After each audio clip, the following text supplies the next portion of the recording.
छात्र नेता विशाल वर्मा के नेतृत्व में कस्बा पंचायत बड़वाह की कॉलोनी के निवासियों ने पालिका सीमा में शामिल होने के लिए परिसीमन के समर्थन में हस्ताक्षर अभियान चलाया। हाथों में समस्याओं की तख्तियां लेकर छोटे बच्चे आगे चल रहे थे, पीछे पीछे महिलाएं और पुरुष चल रहे थे। Housing board colony, Saraswati Nagar, गौरव नगर कॉलोनी, रेवा नगर, शर्मा कॉलोनी आदि में घर घर लगभग 700 हस्ताक्षर करवाते हुए नगर पालिका अध्यक्ष राकेश गुप्ता को उनके निज निवास पर जाकर सौंपे।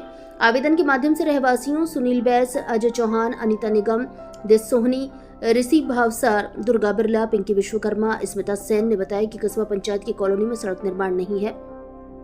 सबसे बड़ी समस्या जल भराव की है। महीनों तक बारिश का जल कॉलोनियों में भरा रहता है, जिससे गंदगी व मच्छर पनपते हैं। नालियां भी नहीं है, जिससे ड्रेनेज का पानी डाबरों में भरा रहता है। यही पानी जमीन में रिसता है और ट्यूबवेल में पानी में मिल जाता है। दूषित पानी पीने को मजबूर हैं। ज्योति जमरे, बबीता सिसोदिया, वीना नेगी, मधुबाला कुशवाहा, सीमा भचोरे, सुमन सोनी आदि ने बताया कि पंचायत, एसडीएम और जनसुनवाई में कई बार आवेदन दे चुके हैं, लेकिन हमारी कोई सुनवाई नहीं है। अधिकारी बोलते हैं कि अवैध कॉलोनी है, जबकि चुनाव में इन कार्यों में नोटिस फॉर्म दिया जाता है, जो कि कर चुकाने का प्रमाण है। तो फिर अवैध कैसे? जो अधिकारी अवैध बोल जिम्मेदारी से बचते हैं, इनका खुद का ही काम है इस कॉलोनी को वैध करके देना। सांसद विधायक को भी कई बार बोल चुके, यह लोग भी ध्यान नहीं देते।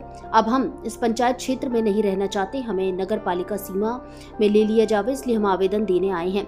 गौरतलब है कि नगर पालिका अध्यक्ष राकेश गुप्ता ने अपने निज प्रयास से कस्बा पंचायत की कॉलोनियों को परिसीमन में लाने के प्रयास कर रखे हैं, जो कि निर्णायक स्थिति में है। ऐसे में यह हस्ताक्षर इस कार्य को गति प्रदान करेंगे। बॉक्स कॉलोनी वासियों को श्री गुप्ता ने यह आश्वासन दिया है कि मेरे कार्यकाल में इन कॉलोनियों को नगर पालिका सीमा में लाकर रहूंगा।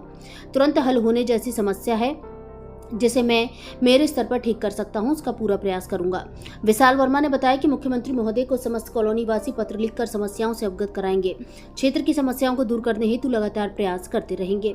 हस्ताक्षर अभियान में देश सिहोनी, मुकेश खेड़े, दिनेश हिरवे, हुकुम विश्वकर्मा, मुकेश तनवर, अनीता चौहान, बस्कर करोले, पिंकी गोस्वामी सोनी भाटिया, हरिशंकर मकवाना, सोनू भाटिया, शैलजा पंडित, निशा चतुर्वेदी, जयंती पटेल, महावीर पटेल, दिनेश भगत, मास्टर चैतन्य वर्मा, पिंकी भगत, आरंभ शर्मा, आयुष ऋषभ, अर्जुन आदि ने योगदान दिया। भारत संवाद से मनीष की रिपोर्ट। जो बहुत वर्षों से ऐसी समस्या का सामना कर रहा है, जिसका उनको निदान नहीं मिल रहा है। इसके लिए उन्होंने अपने सरपंच से, वार्ड सरपंच से, सीओ मैडम से और कई जनप्रतिनिधियों से चर्चा की, लेकिन अभी भी उनको पीने के पानी की, ड्रेनेज की और यहाँ तक के रास्ते होते हैं।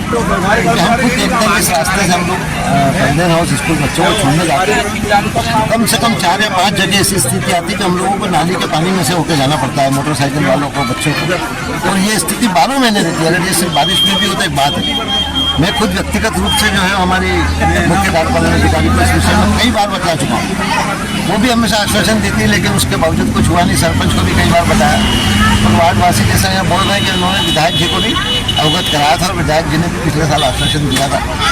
हो सकता है अपनी व्यस्तताओं में उनसे कहीं चूक हो गई हो, तो मैं आज ही जो है विधायक जी को भी स्मरण कराऊंगा, सीओ मैडम से भी एक बार बात करूँगा। नहीं तो व्यक्तिगत रूप से मैंने इनसे आज इंश्योरेंस दिया है कि आपके रास्ते के मुरम की समस्या को मैं खुद निजी रूप से हल करवा दूँगा। इसके लिए हम लोग प्रयास करेंगे, क्योंकि जैसा इस सबकी मांग परिसीमन की है, तो परिसीमन की प्रक्रिया आप लोग जानते हैं कि कलेक्टर ऑफिस से होकर, कमिश्नर ऑफिस से होकर शासन के पास चली गई और शासन के पास अब वो मसला पेंडिंग है। हम उम्मीद करते हैं कि शासन जल्दी से उसको निर्णय करके और इन सबके समस्या दे जाता है। उसमें यह साबित होता है कि हम लोग कर देते हैं। जब हम लोग कर देते हैं तो हम लोग अवैध कैसे हो गए? और जो अधिकारी बोलता है कि हम लोग अवैध हैं, वही अधिकारी के हाथ में उसको वैध करना भी है, लेकिन वो वैध नहीं कर पाते हैं और आरोप दूसरों पे लगाते हैं। उन्होंने पंडा पकड़ लिया कि ये लोग अवैध है। अवैध है तो वैध करो ना भाई।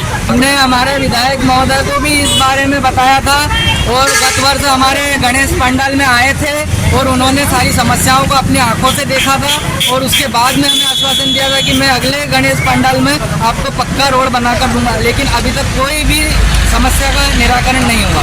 आज रेवा नगर कॉलोनी, आसपास हाउसिंग बोर्ड और सुराना नगर कॉलोनी के सभी रहवासी आज सब ने मिल के एक बात आदरणीय गुप्ता जी के सामने रखने का निर्णय लिया, क्योंकि इस बार तो ठीक है, हर बारिश में यही समस्या रहती है कि आसपास पानी का भराव हो जाता है और इससे हमारी कॉलोनी वासी रहवासी